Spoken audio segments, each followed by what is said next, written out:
Next example. A particle p moves in a straight line, so at time t seconds, its acceleration is 3t. So you can see here it is written in terms of t, it's not constant acceleration. Given that p passes through the point O at time t equals 0, with velocity 2 meters per second. So what we're saying here is that when t equals 0, the displacement it passes through O, so the displacement must be 0 as well, but the velocity is 2. So we're sort of getting all that information from that last sentence. So find the velocity of p in terms of t. Well, we know the acceleration is 3t.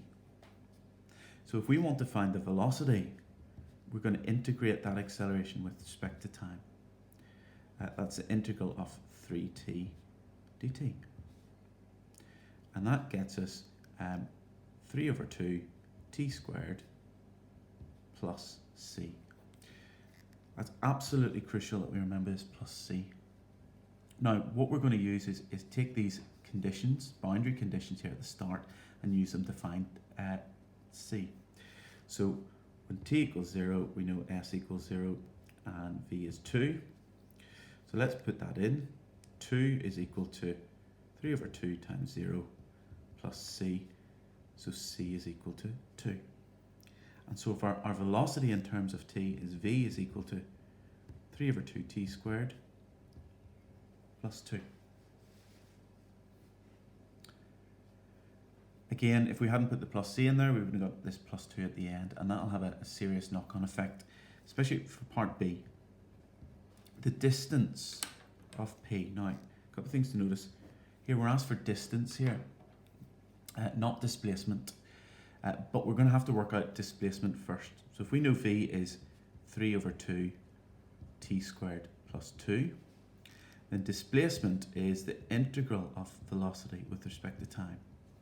And in this case, then that's going to be half t cubed plus 2t, and again we need that plus c in there. If we hadn't had the plus c in the first time, we wouldn't have this plus 2, and then we'd be well out for this second bit, so we just need to be careful with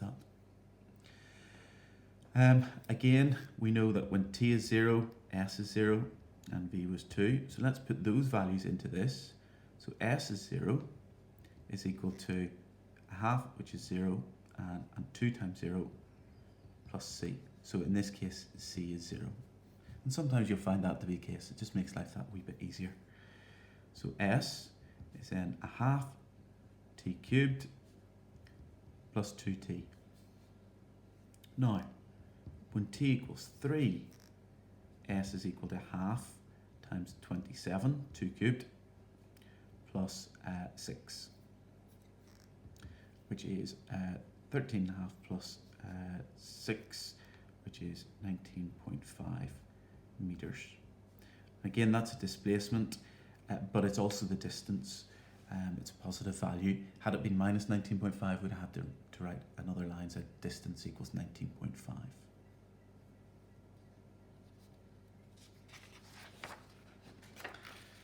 Now, last example, and this is one of the ones we need to be most careful about. A particle moves in a straight line, so at time t seconds, its velocity is given by this. It's in terms of t, so I know it's differentiation and integration. Initially, its displacement is 5 meters. So this is telling me initially t equals 0, s is equal to 5. First of all, find the times when the particle is at rest. Now, when the particle is at rest, the velocity is 0. So 0 equals 2t squared minus 5t plus 3. That's what we were told the velocity was equal to. And when we solve that, we're going to get minus 1 minus 3. So either t is equal to 3 over 2 or t equals 1 second. So that's when the times when the particle's at rest. Now, part B, displacement. Well, we know that the velocity is 2t squared minus 5t plus 3. So the displacement, to get that, we're going to have to integrate this with respect to time. Excuse me. So that's 2/3 t cubed minus 5 over 2 t squared plus 3t, and very importantly, plus c. Again, we do have some boundary conditions. When t is 0, s is 5. So we can very quickly see that 5 is equal to, well, this becomes 0, 0, 0, 5 equals c. And so our displacement is 2/3 t cubed minus 5 over 2 t squared plus 3t plus 5. That's our I'm just going to put a wee box around that because that's our formula for displacement now. But we want to know when the displacement when t is 3. So let's put that in. That's 2/3 times 27 minus 5 over 2 times 9 plus 9 plus 5. And just put that into our calculators. So it's 9, 18,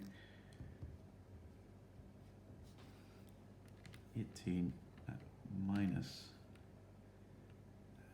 45 divided by 2 plus 14 is 19 over 2, so 9.5 meters. Okay. Now, finally, the total distance travelled by the particle in 3 seconds. This is very important that we're asked for the total distance travelled. And it's also very important that we've already found when the particle was at rest. Because what will happen is that when it's at rest, the body will stop. So for the first wee bit, it'll maybe start here and then it'll move and get a displacement. Once it stops, it either has the option then of carrying on, or it might go backwards upon itself. And then when it stops again, it can go in the same direction, or it could carry back on. But if you find the displacement from start to finish, you just get this distance here. Whereas if you were traveling in a car and you looked at the speedometer and the odometer in there, you'd see that actually this whole bit is the distance traveled. This bit plus this bit plus this extra bit, it's actually more. So we need to be very careful when we're finding the distance. So to find distance, check when the velocity is 0. Check whenever the particle stops. Now we've already done this, which is good. We've done it in part 1 there. So what I'm going to do for part C, and we'll see if we can put it on here, is we know that initially when t equals 0, its displacement was 5 meters from O. The next time it stops was at 1 second. So what I'm going to do, when t equals 1, s is equal to, well, let's put 1 into this. So it's 2/3 minus 5 over 2 plus 8. And that's 37 over 6 that's coming up as. So 6 1/6 meters. So between time is 0 and 1, it's gone from 5 meters away from O to 6 1/6. So it's gone 1 1/6 meters. But let's find out then when the time is 3 over 2. That's the next time that this particle stopped. What is the displacement? Now when we put that into our calculators, let's see, that's 2/3 times 3 over 2, and that's all cubed.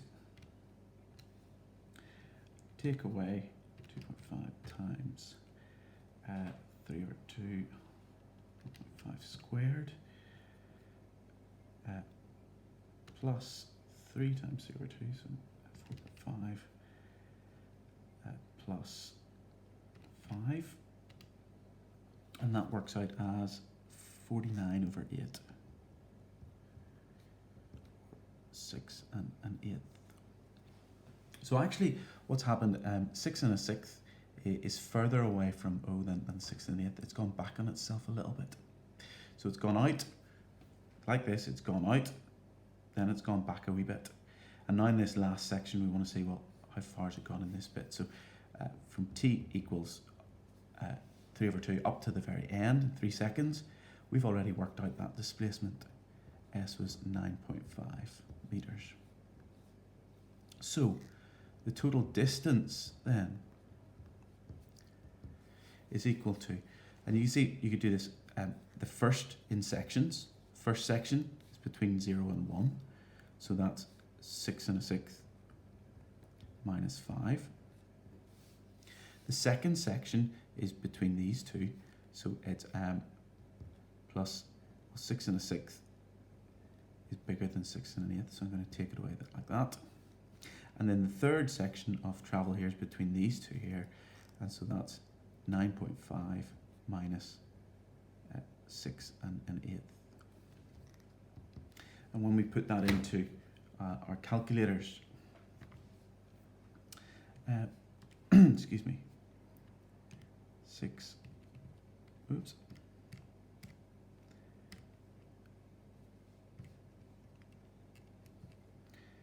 six and 1/6,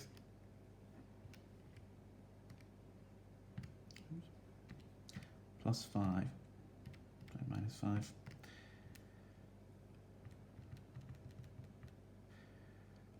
plus, again, 6 and a 6th. And you can do this in parts if you want, or do it all in one go. Minus 6 and 1/8.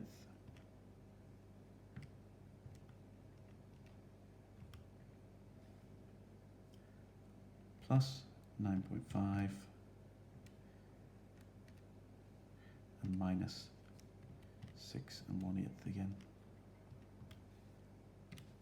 And that gives us 55 over 12.